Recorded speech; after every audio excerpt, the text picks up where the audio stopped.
first edition of Paul's Pool Paradise and Cafe here in San Diego, California. What's today? It's a fan favorite. It's an Açai Bowl. It is Brazilian for the power berry from the Amazon jungle.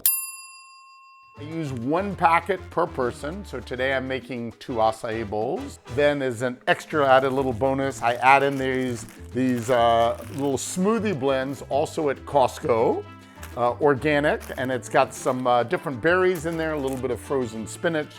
So the very first time I had one, they were like, did you want the ingredients blended in or did you want them on top? And I'm like, So they blended all the ingredients in, but I can't taste the ingredients. Oh, well then you want them on top. I'm like, okay. And one of the things I came back from Hawaii with, one of the main great components was some Anaholi granola. I've got all of my ingredients that are gonna be on top. So I like to have granola in every bite. So when it's on the bottom and the top, you always have some granola going for you. And I need to do that now because once I start blending, then immediately I'm gonna take that and I'm gonna dump it on top of the granola. So for blending in, start off with my wonderful Vitamix. You have to have a great blender. If you don't have a good blender, forget about it. When you do a Vitamix, you wanna start with the liquidy stuff first and then the frozen stuff on top. Gonna take about a half a cup. The yogurt is going to add a smoothness to the texture of the acai. Now I'm gonna add in my little smoothie blend. Now these are frozen, and what I did beforehand is I ran them under some warm water to make them a little more liquidy, okay? To top it off, to add to the smoothness, I add in 1 frozen banana for 2 people, so a half a banana per person. You don't want to blend it too much. You're not making a smoothie. You want it to be thick, not too thick, not too thin.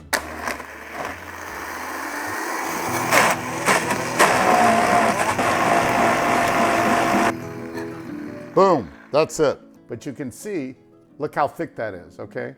It's the perfect consistency there. Just perfect. 15 seconds of blending with your Vitamix, and it is magnificent. More granola.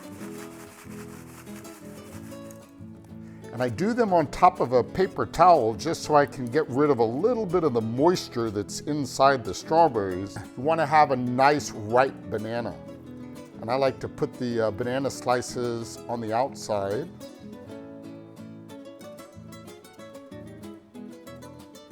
I've got the Kirkland organic peanut butter. Why organic? Because it's liquidy.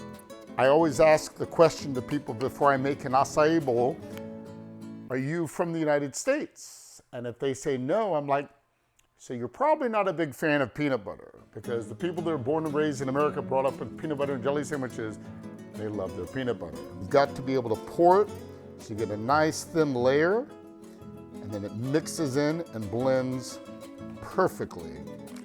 So I love to put some bee pollen on, and in order to taste it, you really need a lot of bee pollen.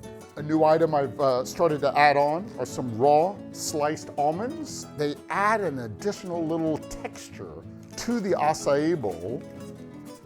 I sprinkle a little bit of those on top. I take shredded coconut from the grocery store and I toast it.